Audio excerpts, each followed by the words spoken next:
안녕 여러분, 하이진입니다. 보고 싶었어요 여러분. 잘 지내셨죠? 진짜 마음 같아서는 책 한 권씩 읽을 때마다 영상을 많이 찍어서 올리고 싶은데 그럴 여건이 안 되는 게 정말 많이 속상하네요. 그래도 여러분들의 댓글을 읽으면서 잘 버텼습니다. 일단 오늘은 지난 7월에 읽었던 책을 리뷰해 보려고 하는데요. 바로 7월의 책장입니다. 7월에는 총 이만큼의 책을 읽었습니다. 두꺼운 책들이 너무 많아서 무겁네요. 권수로만 따지면 9권인데 3채는 3권이 시리즈이기 때문에 총 7권의 책을 읽었다고 볼 수 있겠네요. 이 중에서 하루키의 달리기를 말할 때 내가 하고 싶은 이야기, 이거는 제가 나중에 에세이 특집에 따로 넣을 책이어서 오늘은 이 책을 제외하고 나머지 6권의 책을 리뷰해 보도록 하겠습니다. 그럼 얼른 보러 가볼까요? 제가 드디어 이 책을 다 읽었어요. 첫 번째, 유츠신의 3채입니다. 1권은 3채 문제, 2권은 암흑의 숲, 3권은 사신의 영생으로 이루어져 있고요. 보시다시피 매우 두껍습니다. 일단 저는 이걸 다 읽었다는 거 자체로 너무 뿌듯하고요. 사실 이 책은 제가 사고 나서도 한참 동안 읽을까 말까 엄청 고민했던 책인데요. 내용이 너무 방대할 것 같기도 하고 막연히 너무 어려울 것 같아서 미루던 책이었어요. 그러다가 맘먹고 펼쳤는데 진짜 찢었다, 미쳤다 라는 표현이 절로 나왔어요. 이 3채 시리즈 3부작을 오늘 한 영상에서 다 얘기를 하려면 밤을 새워도 모자랄 정도예요. 그래서 오늘은 이 3채 시리즈 1권 3채 문제에 관해서만 리뷰를 해보도록 하겠습니다. 이 시리즈의 흥미로운 특징 중에 하나는 각 권마다 중심이 되는 시대와 주인공이 달라진다는 점이에요. 그래서 이 1권의 이야기를 열어서 치면 2, 3권에서는 전혀 다른 인물들이 나와서 상상도 못한 방식으로 이 서사를 이끌고 갑니다. 이야기는 가장 먼저 현재의 기묘한 사건으로 시작이 돼요. 세상에 정말 내노라 하는 그런 저명한 물리학자들이 연쇄적으로 자살하기 시작합니다. 그 중에 양둥이라는 물리학자는 유서를 하나 남겼는데요. 물리학은 존재하지 않는다. 그래서 또 다른 물리학자인 주인공 왕명호는 이 의문사를 조사하는 비밀 회의에 차출되면서 사건에 휘말리게 됩니다. 그러다가 주인공이 이 물리학자들이 죽기 직전에 빠져 있었던 3채라는 VR 게임, 요거에 접속을 하게 됩니다. 이 게임 속 세계는 좀 이상합니다. 태양이 불규칙하게 떴다가 지면서 기후가 정말 예측 불가능하게 요동쳐요. 그래서 지옥 같은 그런 추위와 더위가 몰아치는 시기를 난세기라고 부르고, 반대로 태양이 적당히 떠서 문명이 발전할 수 있는 그런 온화한 시기를 항세기라고 부릅니다. 난세기가 찾아오면 사람들은 몸의 수분을 다 빼요. 다 빼고 마치 약간 육포 같은 형태로 변하게 되는데요. 그거를 이제 똘똘똘똘 말아가지고 보관을 하는 거예요. 그러다가 항세기가 오면 그거를 다시 물에 넣어서 부활시키는 방식으로 문명을 이어나가는 거죠. 그래서 주인공은 이 게임 속의 원리를 파헤치다가 이게 단순한 게임이 아니라 정말 어딘가에 실존하는 3채라는 외계 문명, 거기에 환경을 그대로 옮겨왔다라는 거를 깨닫게 돼요. 그렇다면 도대체 이 3채 문명과 지구는 어떻게 해서 연결이 된 걸까? 이야기는 여기서 이제 과거 1960년대 중국의 문화대혁명 시기로 교차되면서 넘어갑니다. 당시에 천체 물리학자였던 예원제라는 여성이 등장하는데요. 예원제는 눈앞에서 아버지가 물리학을 가르쳤다는 이유만으로 억울하게 죽임을 당하는 그 현장을 직접 목격하게 됩니다. 그래서 인간이라는 존재와 그 인간성이라는 것에 대해서 깊은 환멸과 절망을 느끼게 됩니다. 그러다가 국가의 그 비밀 외계 탐사 프로젝트인 홍안기지로 보내지게 됩니다. 거기서 이제 지구 밖으로 메시지를 보내는 역할을 맡게 돼요. 그러다가 어느 날 밤에 3채 문명으로부터 답신하지 마라, 답신하면 우리가 너희의 지구를 침략할 것이다 라는 경고 신호를 받습니다. 근데 예원제는 지금 인간에 대한 깊은 환멸을 느끼고 있기 때문에 망설임 없이 이 버튼을 눌러버립니다.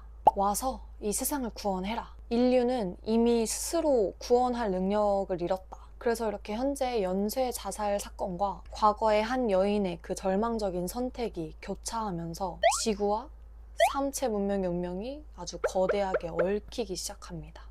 사실 이 책을 처음에 읽다 보면 뭐 양자역학, 나노기술, 천문학 이런 어려운 과학 용어나 물리학 용어들이 정말 끊임없이 쏟아져 나오는데요. 솔직히 말씀드리면 저는 읽다가 과학 용어가 너무 빽빽하게 나올 때는 그냥 흐린 눈 하고 넘겼어요. 근데 있잖아요. 진짜 신기한 건 그런 어려운 전문 용어들을 다 이해하지 못하고 그냥 넘기더라도 이 작가님이 구축을 해놓은 그 거대한 서사와 이 기발함 때문에 너무 소름이 돋는다는 거예요. 특히 앞서서 말씀드린 그 항세기, 난세기라던가 실제 물리학에서도 이 세 개의 천체가 서로의 중력으로 어떻게 움직일지 예측할 수 없다는 그 삼체 문제를 이걸 문명의 생존과 연결지은 그 작가님의 상상력이 진짜 천재적이다 라는 생각이 들었어요. 이거를 쓰기 위해서 또 공부도 엄청 많이 하셨겠다. 진짜 대단하시다 라는 생각이 들더라고요. 그래서 이 과거와 현재가 교체하면서 한 인간의 깊은 상처와 그런 절망이 어떻게 인류 전체의 종말이라는 선택으로까지 이어지는가, 이걸 보여주는 지점이 되게 서늘하면서도 씁쓸한 여운을 남겼습니다. 단순한 외계인 침략물이 아니라 인간의 본성에 대한 아주 깊은 철학적 질문을 던지는 책이기도 했어요. 그래서 우선 이 책은 SF 소설은 과학 용어가 너무 어렵고 현실과 좀 떨어져 있어서 읽기 어렵다 라고 생각하시던 분들에게 오히려 추천해드리고 싶어요. 왜냐하면 제가 그렇게 생각했던 사람이거든요. 그래서 저처럼 이 과학적인 부분은 살짝 흐린 눈을 하고 넘어가셔도 이 압도적인 스케일과 서사만으로도 정말 충분히 몰입해서 재밌게 읽으실 수 있습니다. 그리고 또 이 거대한 세계관 속에서 대체 인간이란 어떤 존재인가 이런 거를 좀 고민해보고 싶으신 분들께는 이 책이 정말 평생 기억에 남을 인생책이 될 것 같아요. 근데 사실 좀 많이 두껍긴 합니다. 1권은 442페이지까지고요. 2권은 713페이지, 3권은 797페이지예요. 그래서 이거는 조금 시간적 여유가 있으시면 꼭 읽어보라고 추천드리고 싶습니다. 평소에 SF 안 읽는 저도 너무 재밌게 읽었으니까요. 진짜 제발 꼭 읽어주세요. 다음은 윤혜성 작가님의 혐오도 복제가 되나요? 입니다. 이 책은 제가 저번에 도서전에서 구입을 하고 사인까지 받아온 책이에요. 그래서 그런지 저한테는 읽기 전부터 괜히 좀 더 기대가 됐던 책이기도 합니다. 이 소설의 주인공 수하는 아내가 병으로 세상을 떠나고 남아있는 아들마저 장모님한테 뺏길 위기에 처한 인물이에요. 그래서 변호사이자 여동생인 지원의 조언을 따라서 아들과 가까이 있는 러시아 법인으로 반드시 발령받아야만 하는 상황에 처해 있어요. 근데 그때 집으로 죽은 아내 나나의 이름으로 커다란 택배가 도착합니다. 상자 안에는 너도 너 같은 새끼랑 살아봐 라는 쪽지와 함께 수환이하고 외모는 물론이고 기억까지 거의 완벽하게 동일한 복제 인간이 들어있었던 거예요. 다시 라는 뜻의 리를 붙여서 리수안이라고 불리는 이 복제 인간은 아내인 나나가 죽기 전에 의뢰해서 만들어낸 존재였는데요. 리수안은 진짜 수안을 대신해서 좀 불편한 일들을 도맡아서 하지만 점차 직장에도 출근해서 인정받고 그리고 아이와의 관계도 더 잘 풀어나가면서 본체인 수안보다 더 센스 있게 수안의 삶을 대체해 나가기 시작합니다. 그러면서 대체 죽은 아내는 왜 이 리수원을 나한테 보낸 건지 그걸 파헤쳐 나가면서 이야기가 전개됩니다. 처음에는 이 너도 너 같은 새끼랑 살아봐 하는 이 문구가 너무 강렬해서 읽는 내내 좀 흥미를 가지고 봤는데요. 내용이 전개되면서 진짜 수환보다 더 수환의 인생을 잘 살아내는 복제 인간의 모습을 지켜보는 이 주인공의 복잡한 심정이 참 묘하더라고요. 만약에 복제 인간이 나보다 내 삶을 더 잘 살아내고 있다면 나는 과연 어떤 마음이 들어야 할까? 그런 걸 또 생각하게 만든 지점이 있었어요. 근데 이 초중반의 기발한 설정과 몰입감에 비해서 뒤로 갈수록 조금 아쉽다라는 생각이 들었는데요. 후반부로 갈수록 이 갈등이 풀어지는 방식이나 마무리가 초반에 비해서 조금 힘이 빠지는 느낌? 그래서 사실 결말이 기억에 잘 남지 않았던 것 같아요. 임팩트가 없어서 그랬나? 그래도 초반 몰입감은 좋았어서 하루 만에 다 읽은 책이긴 합니다. 그래서 이 책은 신선한 소재로 쓰인 몰입감이 있는 현대소설을 찾으시는 분들께는 추천합니다. 저는 그냥 킬링타임용으로는 잘 읽었던 소설인 것 같아요. 결말은 초반에 비해선 그렇게 임팩트가 있진 않았다. 참고해 주시고요. 그 다음은 제임스 M. 케인, 포스트맨은 배를 2번 울린다 입니다. 제목은 한 번쯤 들어보셨을 법한 유명한 고전인데요. 의외로 제목만 알고 아직 안 읽어봤다 하시는 분들이 많은 것 같더라고요. 저도 그 중에 하나였습니다.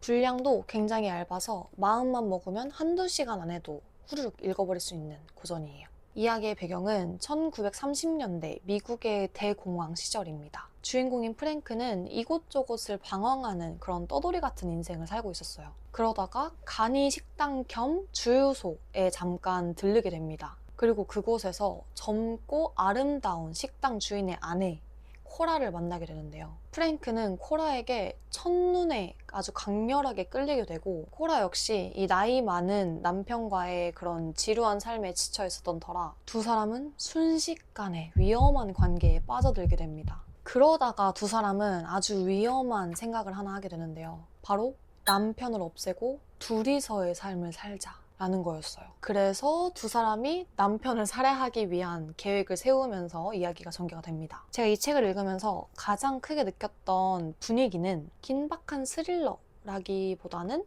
느와르. 여기 보니까 뒤에 써있네요? 써있었어요.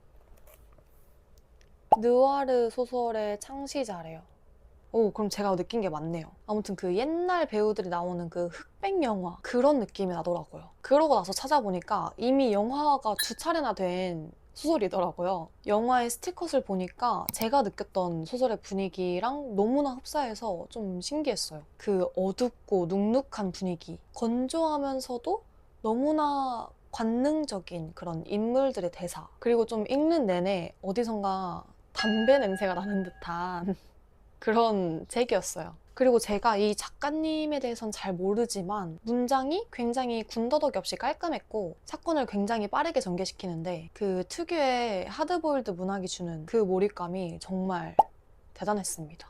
그리고 저는 제목을 왜 이렇게 지었을까 궁금했거든요. 찾아보니까 보통 집배원이 중요한 편지를 전달할 때 벨을 누르고 안에 사람이 없으면 나중에 다시 또 찾아오잖아요. 이런 것처럼 운명 역시 인간이 저지른 죄나 선택에 대해서 대가를 치르게 할 때 반드시 다시 찾아온다 라는 비유라고 합니다. 이 뜻을 알고 나니까 진짜 이 책의 내용과 너무 찰떡이다 라는 생각도 들었어요. 그래서 이 책은 고전 흑백 영화나 건조하고 치명적인 느와르 분위기를 좋아하시는 분들이나 짧지만 아주 강렬한 고전을 찾으시는 분들께 추천드립니다. 분량에 부담 없이 정말 단숨에 읽을 수 있는 소설이니까요. 한번 도전해 보시길 바랍니다. 다음은 최은건 작가님의 연인을 위한 퇴고입니다.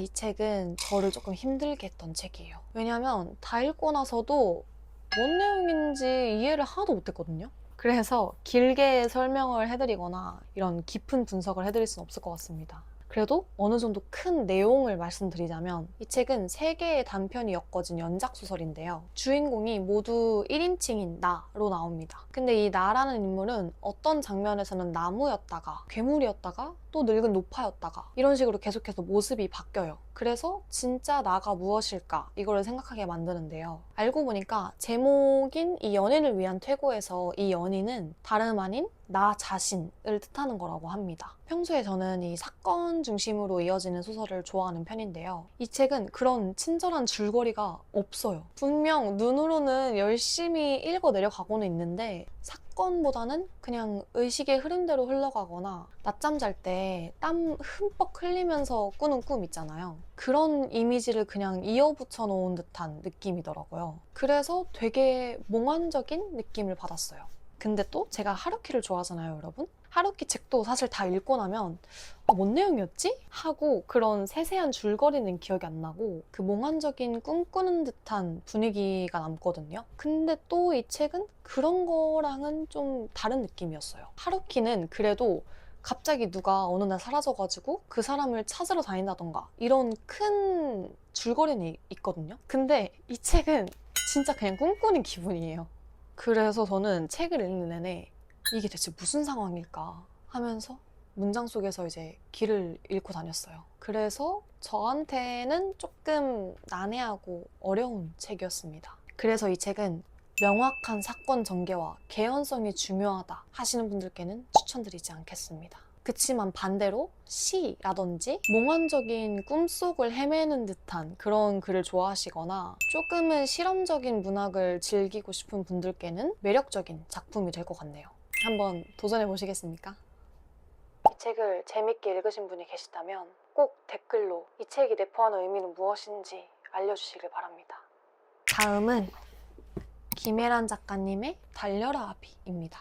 이 책은 표제작을 포함해서 총 9편의 단편이 실려 있는데요. 책 속의 주인공들은 저마다의 결핍을 하나씩 다 안고 살아갑니다. 이 단편들을 관통하는 가장 눈에 띄는 테마는 바로 아버지의 부재와 가난이에요. 임신한 아내를 두고 떠나버린 아버지도 있고 수십 년 뒤에야 겨우 마주친 아버지, 혹은 온종일 방에서 TV만 보면서 무기력하게 지내는 아버지도 나와요. 이런 팍팍한 살림에 상처까지 안고 있으니까 사실 객관적으로 보면 참 쓸쓸하고 슬픈 상황이죠. 근데 이 소설의 특이한 점은 주인공들이 자기의 불행을 원망하거나 신세 타령하지 않는다는 점이에요. 표제작인 달려라 아비만 봐도 얼굴도 본 적 없고 엄마를 버리고 떠난 아버지를 원망하거나 우울하게 그리워하는 게 아니라 우리 아버지는 지금도 어디선가 분홍색 바지를 입고 달리고 있을 거다 하면서 조금은 유쾌하게 상상을 해버리거든요. 또 달리다가 아버지가 눈이 부실까봐 상상 속에서 선글라스도 씌워줘요. 이렇게 좀 비극적인 상황을 유쾌하고 기발한 상상력으로 끌어안아 버리는 게 되게 묘하게 위로를 주더라고요. 어둡고 슬픈 이야기를 명랑하고 조금은 밝게 풀어낸 책이어서 읽고 나면 마음 한구석이 따뜻해지고 어딘가 씩씩해지는 기분이 들어요. 그래서 나 또한 힘든 일이 찾아왔을 때 그 속에서 조금은 여유를 가지고 그걸 유머로 웃어넘길 수 있는 그런 약간의 힘도 길러야겠다고 생각했습니다. 그래서 이 책은 삶이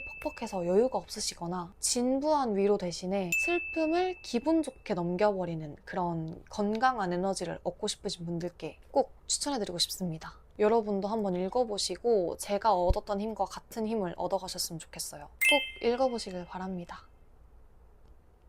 마지막 책입니다, 여러분. 바로 M.W. 크레이븐의 퍼핏쇼 라는 책이에요. 이 책은 영국의 추리 스릴러 소설인데요. 이야기의 배경으로는 영국의 컴브리아라는 곳입니다. 이곳에는 환상열석이라는 유적지가 많이 남아있는데요. 이 유적지에서 사람을 산채로 불태워 죽이는 아주 잔인한 연쇄살인 사건이 발생합니다. 그러다가 세 번째 피해자의 몸에서 현재는 정직 처분을 받아서 쉬고 있는 형사 워싱턴 포의 이름과 숫자 5 가 가슴에 새겨져 있다는 게 발견이 됩니다. 시체에서 자신의 이름이 나오니까 워싱턴 포가 본인이 원하든 원하지 않든 이 살인사건에 같이 참여하게 됩니다. 여기서 이제 이 소설의 또 다른 주인공 브래드 쇼를 만나게 되는데요. 브래드 쇼는 정보 분석관이에요. 명문대를 아주 이른 나이에 졸업할 정도로 천재적인 지능과 데이터 분석 능력을 갖췄는데요. 근데 연구실에서만 살다 보니까 이 세상 물정이나 사회성이 거의 제로에 가까운 인물이에요. 분위기 파악 못하고 너무 솔직하게 있는 그대로 다 말을 해버리니까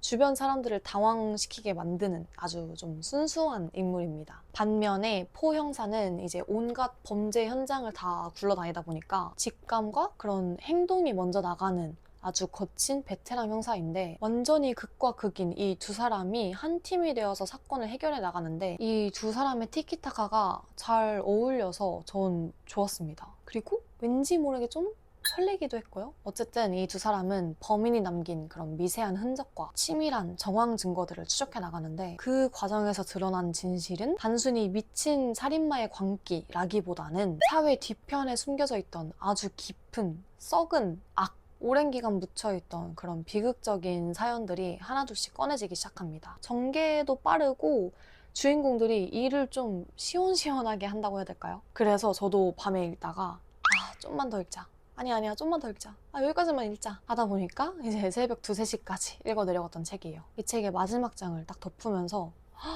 진짜 대박이다 이런 생각뿐만 아니라 이건 좀 스포가 될 수도 있을 것 같긴 한데 과연 누가 더 나쁘다고 할 수 있을까? 라는 생각도 같이 들었어요. 이건 책을 다 읽어보시면 이해하실 거예요. 그리고 이 책의 주인공 이 듀오가 다시 활약하는 두 번째 소설이 블랙 서머라는 책이래요. 그래서 그 책도 한번 사서 읽어보려고 합니다. 어쨌든 이 책은 평소에 셜록 홈즈처럼 서로 다른 인물이 힘을 합쳐서 사건을 수사하는 그런 소설 좋아하시는 분들이나 단순히 잔인한 스릴러를 넘어서 가슴을 툭 건드리는 여운과 깊이 있는 스릴러를 찾고 계시던 분들께 추천드립니다. 아마 후회하지 않으실 거예요. 이 책은 중간에 멈추기 어려운 소설이니까요. 여유 있으실 때 읽어보시길 추천드립니다. 한번 꼭 읽어보세요.